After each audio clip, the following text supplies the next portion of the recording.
friends, today I am here back with another amazing video which is based on management. So basically what is management? Management is the art of getting things done through people. And today our topic is functional areas of management. We are focusing on functional areas of management. And the first functional area that we are going to focus is production management. So basically let us jot down the points that are important under production management for any exams or anything. So what is production? Production means creation of goods and services. The basic meaning of production is creation of goods and services. It basically means you are transforming the raw materials into finished goods. Now this is important. They can ask what is production? Creation of goods and services. Then this next point is very important as because we can tell that production management is the key function. If anything is asked which is the key function of all functional areas, it would be production function or production management. Key function is production management because all the functions revolve around this. It is a common sense because all functions revolve around this because it is basically concerned with creation of goods and services. Without the goods are created, nothing can be sold. So it is the key function of functional areas of management.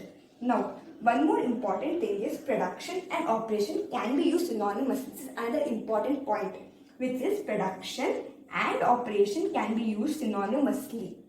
Now, next, the point which we have to remember is that success or failure of any firm, right? Success or failure of any firm depends upon this function only. Why? Because this function is procurement or creation of goods and services. Now, one more thing which we can understand from this is that activities of production or whatever a firm is producing, it is independent of size of the firm. It is independent of size of the firm. Why? Because if the firm is small or big, it doesn't matter. Only matters is how much the firm produces in it. And one more thing, the most important thing of production is the most important elements which we need to remember or comes under production is planning and controlling. Why only planning and controlling is that? Because you know what is planning? Planning means from where it bridges the gap between from where we are and where we want to be in near future.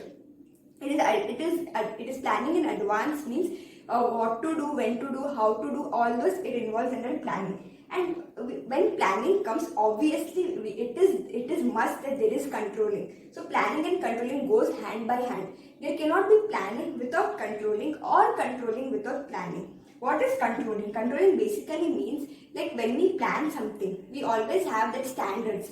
And after the work is executed, we always compare the actual performance with the standard performance, right? And whenever we compare, we always find if there is any deviations or if there is any strong areas. If there is any deviations, we take corrective actions. We try to improve that further. So we take corrective actions and then we take corrective actions so that the mistake is not repeated again. It is basically called follow-up. We do follow-up and then we concentrate on those areas importantly. So without planning, there cannot be controlling. And if there is controlling present, so there has to be planning so that we can compare those things. So here I just want to sum up all this with this slide is that production is creation of goods and services. It is key. This is important. What is production is important. It is a key function. It is the most important function. And production and operation are synonymous words. And the most two aspects are planning and controlling. So production management. Now let us continue with the further steps. The first step is deciding the inputs. Why do we need to decide? As I earlier mentioned, production means creation of goods and services. So it is very important for us to determine the inputs to be used. Now, this is clear. The second point is determining the production process. What is determining the production process means we are transferring the raw materials, we are transferring the inputs into outputs or into finished goods. So this is the meaning of second step. So first we are determining the inputs. Second step is production process. Like first we are deciding the inputs to be used. Then we are converting the inputs into outputs or raw materials into finished goods. Now after doing this, we have to supervise or control. Control also includes follow-up or to see any deviations as I mentioned earlier. So these are three important steps which we need to remember. First one is deciding the inputs, second one is determining the production process, and third one is supervision and control. Now let us see the types of production management. So this is very simple as I will explain you with the example so that you can remember easily. Now, the first one is job production. Basically, job production means it is about you are producing the goods according to a specific need of the customer. It is customized and not standardized. Remember, it is for specific needs. Job production is only for specific needs and it is not standardized. And they are heterogeneous in nature, not homogeneous. Like it differs for each person. Or it is customized. The word customized means it differs for each person. So it is heterogeneous and not standardized. So these are some characteristics of job production. Now let me tell you with some examples so that it will give a better and clearer idea. So the example is building. Like each building is constructed in a different way. And one more thing is clothes. Each clothes can be designed as per the specific need of a customer. Or it can be a dam construction, shipbuilding, or all those is on based on customer requirements, and they're not homogeneous. Not all buildings are alike. Not all clothes are alike. So yeah, so this is an example of job production. And the point to be remembered are the same operators do here.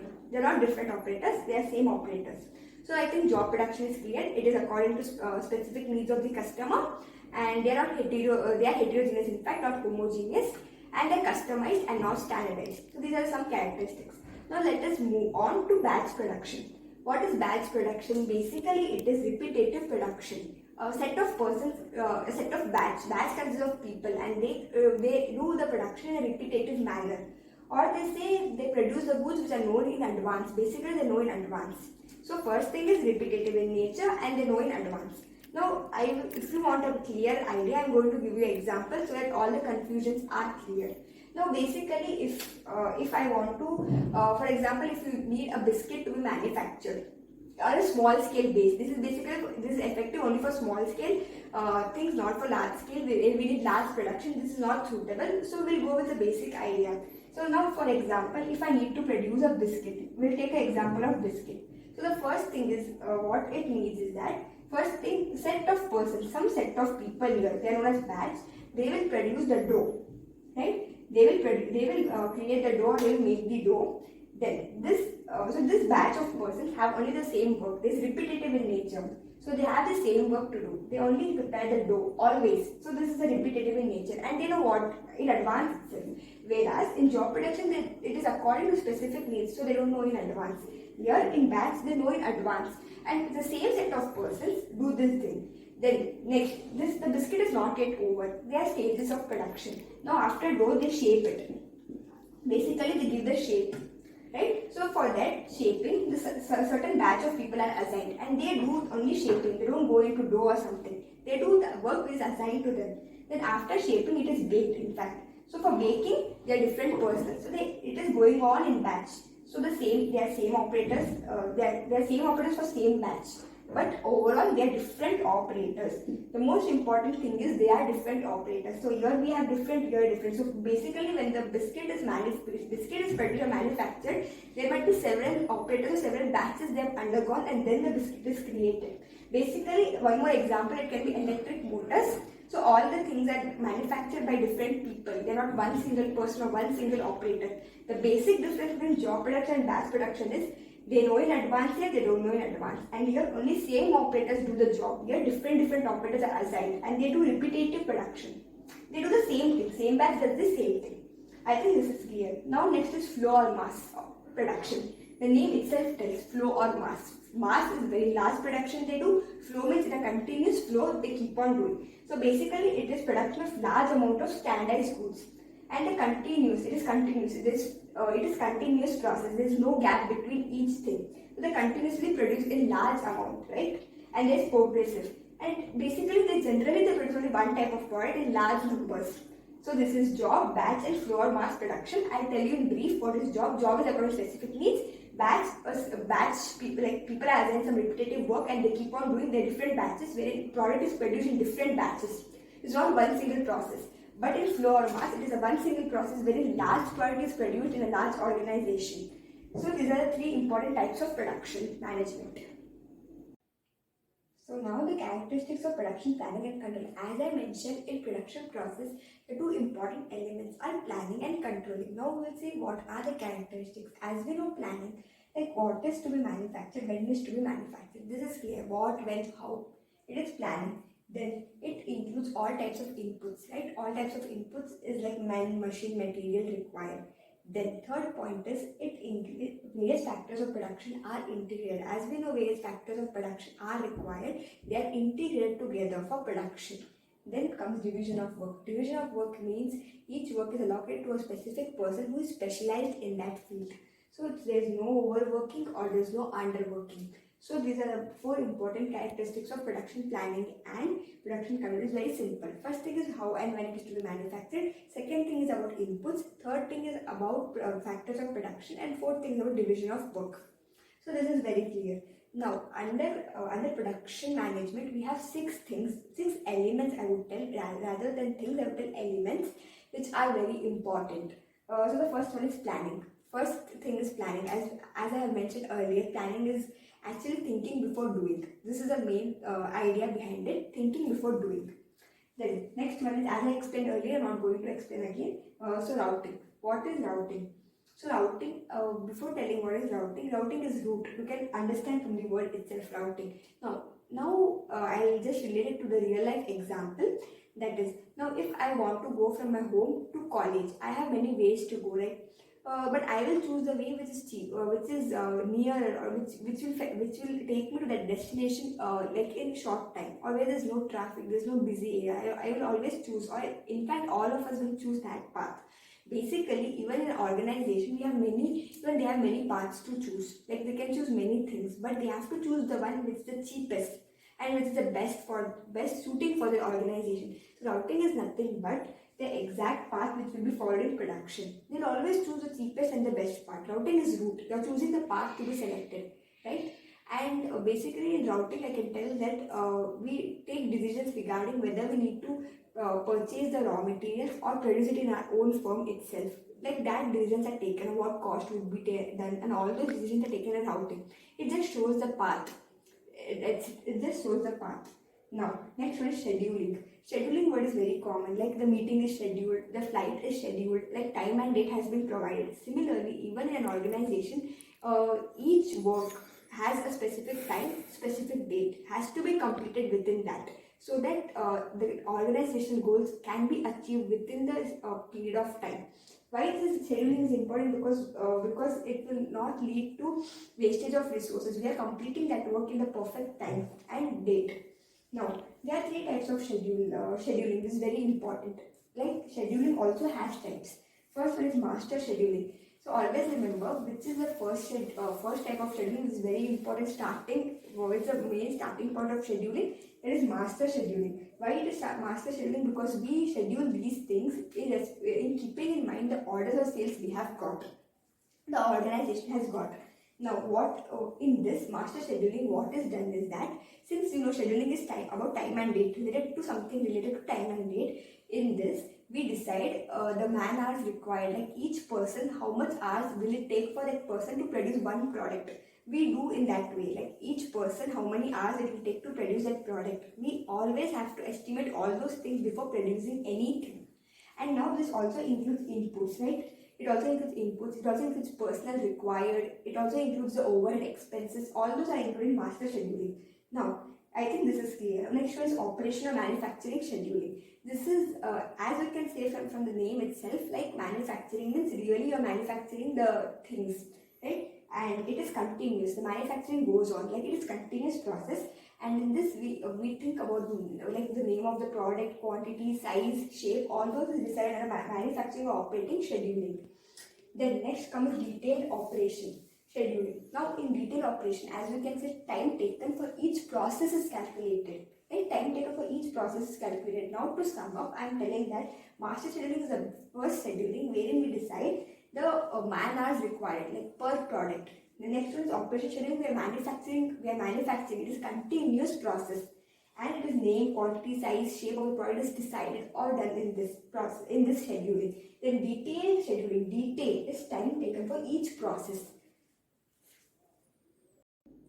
So now the next step is, after scheduling, is dispatching and implementing. As you can see the word dispatching, it means actually ordering the work to be done. First of ordering the work to be done, and it is a permission granted to dispatch or to implement the things which we had earlier decided, like planning, routing, scheduling. Now it is to bring to action. So the word to bring to action is dispatching or implementing. Now there are two types of dispatching. First one is centralized dispatching, second one is decentralized dispatching. It is very simple.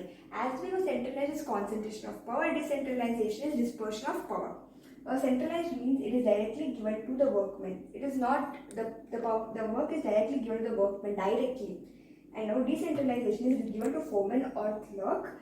Then it is on their discretion when to do, how to do, all those is at their discretion. So this is basically dispatching and implementing. Dispatching means getting actually ordering the work to be done and permission laid down. This much is needed to be understood. The next one is follow up or expediting. Now, follow up by expediting means evaluation and appraisal. After dispatching or after implementing the process of planning, scheduling, routing, we need follow up. Every time we need follow up, like we need to check up. Now, like for example, follow up and expediting, as I told, we have some standard base, like we have a base of that, we have scheduling base, routing, we chose the path, right? After planning, we chose the path of route, that is routing, we chose the path. The next one is scheduling, like time and date. Now we need to, after implementing or dispatching, we need to check whether the things we had planned, whether the same way it has come out or not. If it has not come out, there are some deviations. We need to analyze those deviations, take the actions to correct those deviations, so that we concentrate on proper utilization of resources and the objectives are achieved. So this is follow up and expediting. Follow up and expediting, evaluation, appraisal. Right? The next one is inspection. Last thing element in production management is inspection. Inspection is the word inspection tells that the products are manufactured, to see that whether the products are manufactured as per the conditions or as per the plans laid down or not. This is inspection. Now all those elements are covered. Now let us summarize what we had learned in this video.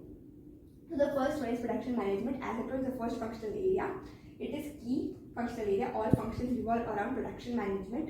Then planning and controlling are the main aspects of production management. Production planning, production controlling. Then we have production operation. Can we use synonymously? This is very important. Can we use synonymously? Then we saw the types of production management, like it is job production, and it is batch production, or it is mass or flow production. Those are the types of production.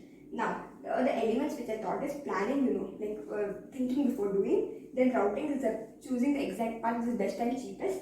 Then scheduling, time and date, which the performance has to be done. 30 types of scheduling we know. Then next one is dispatching or implementing. As I told now, we are actually putting all those things into action. That is dispatching or implementing. After implementing things, we need to check up whether the things are correct or not. So it is follow up by expediting appraisals, evaluation, appraisal, something called follow up and expediting. Then inspection, to see whether the main purpose is to see whether the products are manufactured as per the plans laid down or not. So thank you guys for watching my video. So this is about production management. I'll soon come up with financial management also. Stay tuned. Bye.